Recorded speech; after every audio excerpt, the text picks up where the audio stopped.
Ho provato in anteprima DxO più RAW 3 e senza girarci troppo intorno, la qualità delle fotografie è impressionante e questo me l'avete confermato voi con un sondaggio, ora ne parliamo. La cosa bella è che questa qualità dell'immagine è disponibile per tutte le macchine fotografiche, comprese quelle con sensore X-Trans di Fujifilm. Tutto fantastico dunque? Non proprio.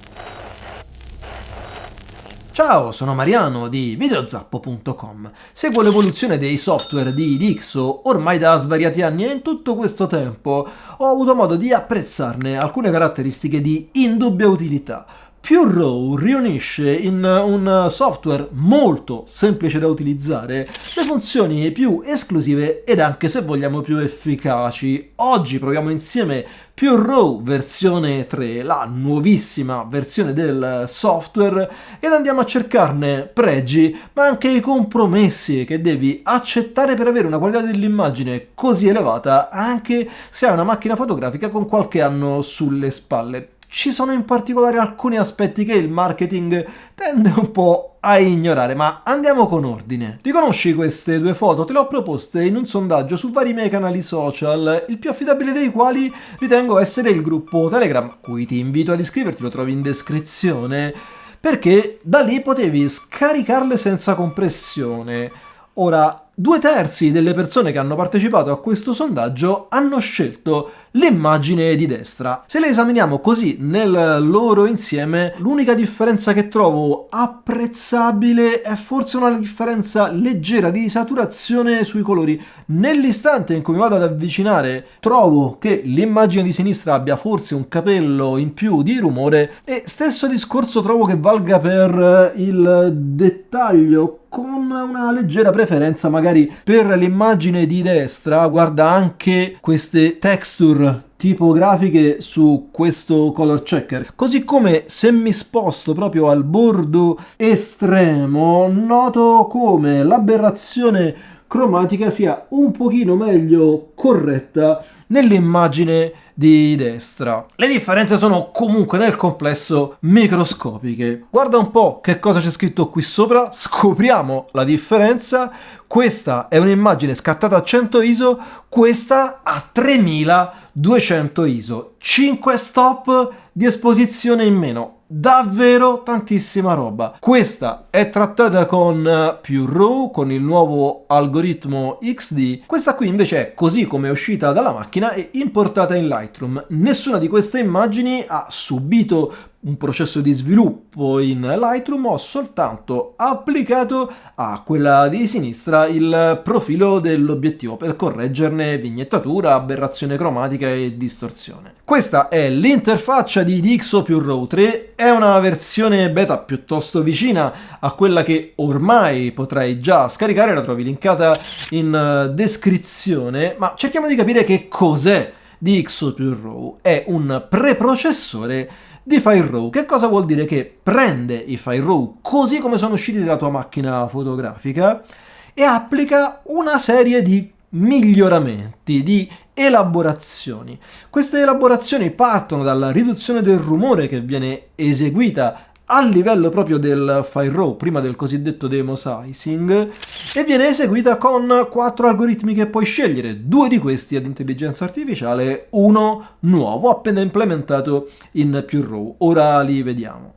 Dopodiché l'immagine viene ulteriormente processata applicando i cosiddetti DxO Optics Modules. Che cosa sono? Sono dei moduli, un insieme di informazioni che permettono a DxO PureRAW di capire quali sono i difetti dell'obiettivo, come è strutturato il sensore e di ottimizzare questi parametri. Viene corretta la distorsione, l'aberrazione cromatica, la vignettatura, ma viene anche applicato uno sharpening che è proporzionale in qualche modo alla nitidezza dell'obiettivo e del quale, a differenza delle precedenti versioni di DxO PureRAW, puoi decidere il livello di intervento, e prima a mio avviso PureRAW ci andava parecchio pesante, era forse il suo peggior difetto. Adesso puoi scegliere il livello di intervento. Il risultato di questa operazione è un file che può conservare le informazioni del file RAW,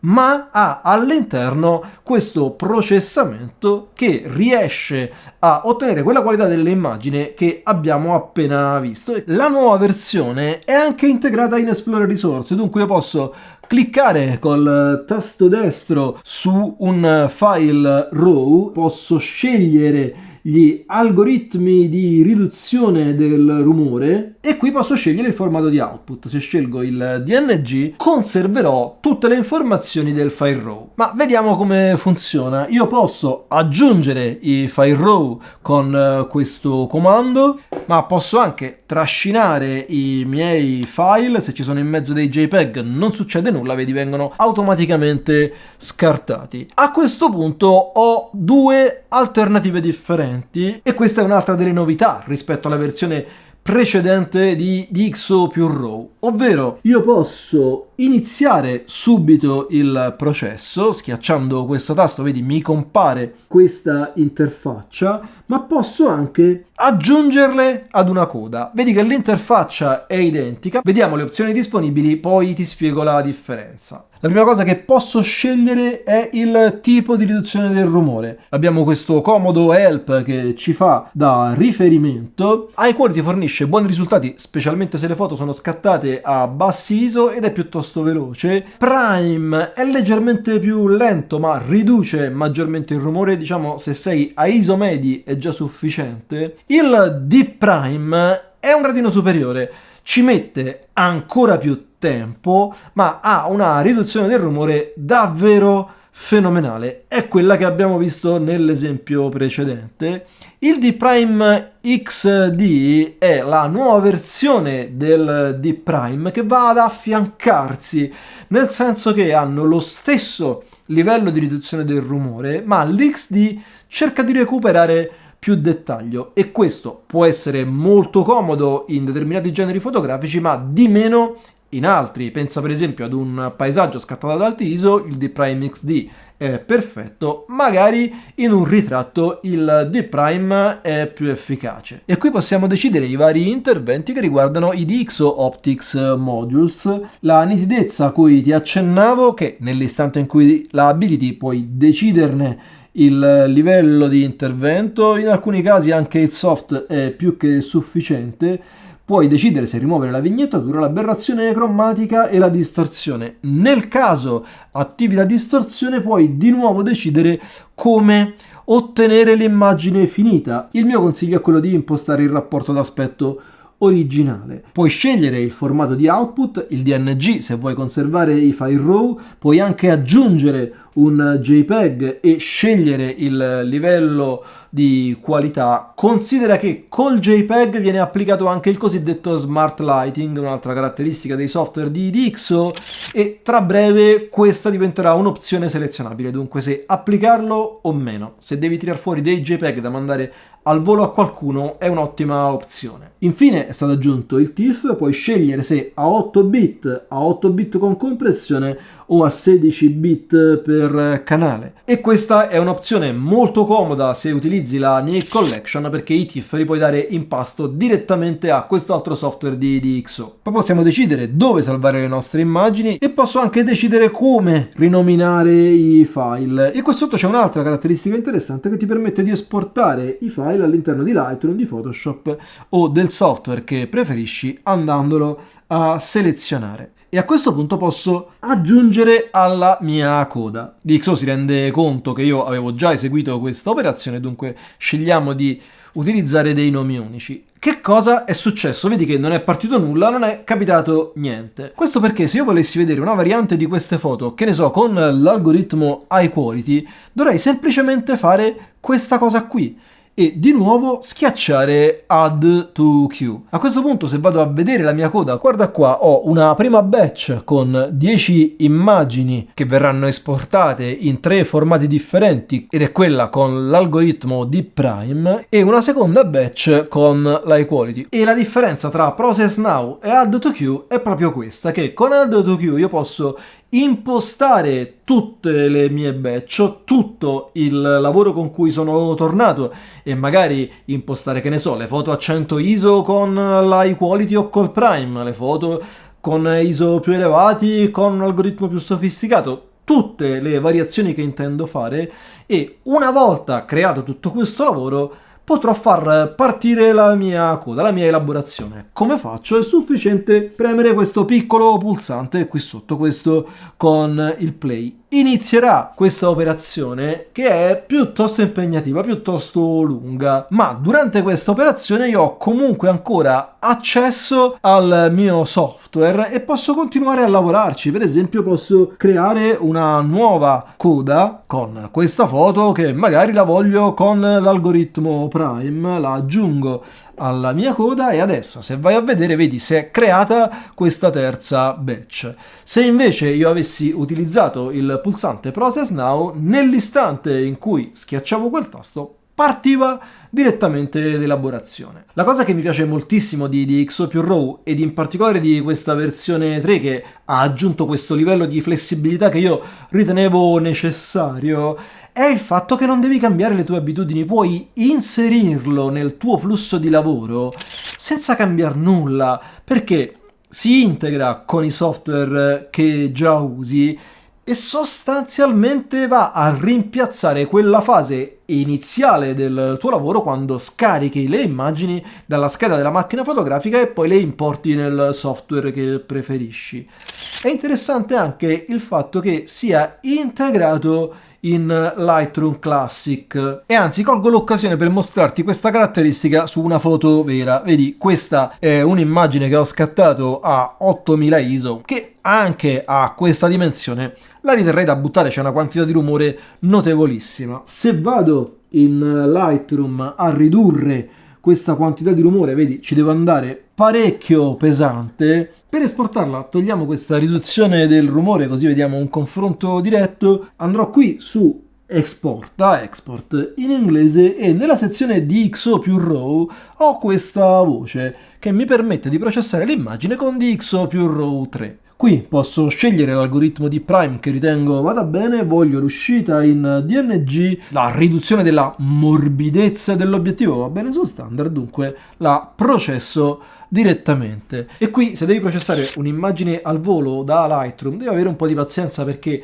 DxO più RAW dovrà completare il suo lavoro. Al termine dell'operazione ecco la nostra immagine, andiamocela a confrontare con quello che avevamo fatto con Photoshop, vedi questa è l'originale con la riduzione del rumore impostata a 84 e questo è il lavoro che ha fatto Deep Prime. Vedi che il livello di rumore, se vogliamo, è piuttosto simile, ma guarda il livello dei dettagli, guarda per esempio questa antenna che qui è praticamente scomparsa, qui tutto sommato si capisce che esiste, ma guarda anche queste finestre o questi cavi, il muro, i condizionatori, guarda anche le piante su questo balcone, qua non si capisce assolutamente niente di quello che c'è, ma persino la serranda che c'è qui dietro, e anche se guardi l'immagine così a colpo d'occhio io trovo che ci sia una differenza significativa, ma ti dicevo all'inizio sono quelle cose che il marketing tende un po' a nascondere, quantomeno a non sottolineare, diciamo così. Dunque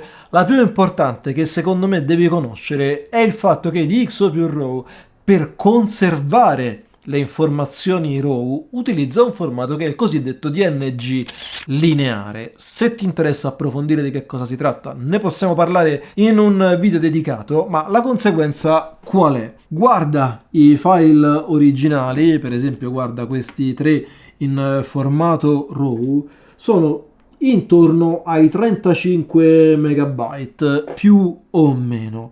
Nel momento in cui andiamo ad aprire la cartella con all'interno i file processati in DNG, guarda le dimensioni, 97, 93, 99, 95, 108, 97, 105, pressappoco 3 volte tanto la dimensione del file originale, e questo incremento di occupazione di spazio sui tuoi dischi devi metterlo in conto. Potrebbe esserci una soluzione, la vediamo tra un istante, ma questa soluzione di sicuro non è il TIFF a 16 bit che tendenzialmente occupa più spazio di un DNG lineare. Considera anche che PureRaw non è disponibile in italiano. Puoi impostare la lingua dalle preferenze dell'applicazione. Tra le opzioni disponibili non c'è la nostra lingua. In questo senso io ti suggerisco di lasciare un commento qui sotto chiedendo a Dixo che consideri l'Italia. Anche qua ci sono delle persone interessate ai loro prodotti e immagino che tante di queste non li adottino proprio per questa barriera linguistica. Pochissimi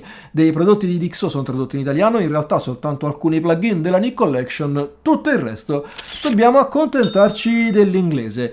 Lascia un commento, facciamogli sentire la nostra voce, magari si commuovono e iniziano a considerare anche l'italiano. Dixo PureRaw 3 costa 129 euro, se hai una versione precedente puoi fare l'upgrade per 79. Non sono pochi soldi, ma sono licenze perpetue, sono tue per sempre. Dixo è rimasta una delle pochissime aziende a sposare questa filosofia e ci sta che il prodotto sia un pochino più caro di quanto vorremmo, diciamo così. Certo, i risultati sono davvero notevoli, li hai visti anche tu, giustificano un prezzo d'acquisto che oltretutto ti consente di avere un prodotto che non va a stravolgere il tuo flusso di lavoro e in questo senso io trovo che sia molto adatto a quei fotografi che magari scattano paesaggio, architettura e vogliono il massimo del dettaglio possibile, il massimo delle prestazioni dell'attrezzatura che hanno.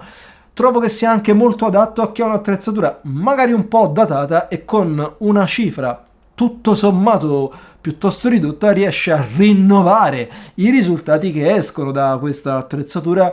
Dixo dichiara che il nuovo PureRaw 3 ha un vantaggio di 2 stop e mezzo sulla versione precedente. In effetti i risultati e i sondaggi mi sembrano quantomeno non smentire questa affermazione. Anche se scatti molto, considera l'opportunità di utilizzare PureRaw soltanto sulle foto che ne hanno un reale bisogno, quando è assolutamente necessario, e l'integrazione in Lightroom Classic, ma anche in altri software, in questo senso è una bella comodità.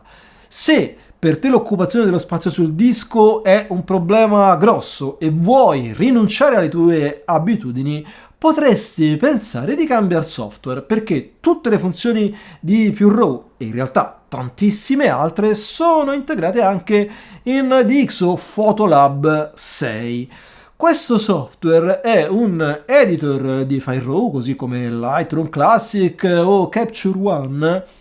A mio avviso non è all'altezza dei software più blasonati per completezza delle funzioni, ma ha questa qualità dell'immagine e offre tanti strumenti di intervento sul file RAW, anche per gli aggiustamenti locali. Dunque, con un minimo di pazienza puoi abituarti a questo nuovo flusso di lavoro e non avere l'inconveniente dell'occupazione di spazio, perché con Photolab 6 puoi utilizzare direttamente i file RAW, applicarci questo genere di sviluppo RAW, ma non hai la necessità di passare per il DNG, dunque dal punto di vista dello spazio sul disco non avresti alcun inconveniente. Certo, devi imparare un nuovo software. La buona notizia è che ti ho spiegato esattamente come funziona, come va e come usarlo nel video che ti linko qua accanto, dunque dagli un'occhiata perché potrebbe essere una bella opportunità. Io ti ringrazio per aver guardato questo video, ma soprattutto ricordati, non smettere mai di imparare. Ci vediamo nel prossimo video.